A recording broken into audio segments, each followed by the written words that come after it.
Ami, at ito na nga sobrang excited na naman ako dito sa bago kong i-share. At syempre, ang kitang-kita nyo nga isa itong Korean sleeper na parang Crocs type. Ayan, nakakatangkad talaga siya, mga mi.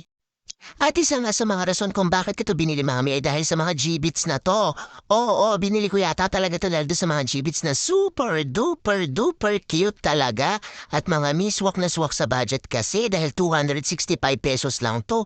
Meron ka ng mala Crocs na tsinelas, meron ka pang napaka-cute na pang-design na mga G-Bits. Uy, mahal din yan ha kapag bumili ka ng mga original.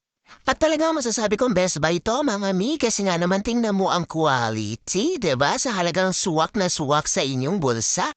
At ito na nga ang most favorite part ko. It's time na i-arrange at i-design ang mga gibbets na yan sa ating chinelas. At sobrang nakakatuwa, mga mi, kasi tanggal stress talaga to, promise. At siyempre kailangan i-try natin yan, o 'di ba?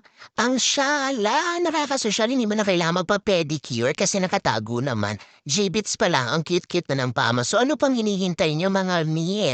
Mag-check out na kayo, i-check ang yellow card, i-check ang description at ang comment section at siyempre like and follow!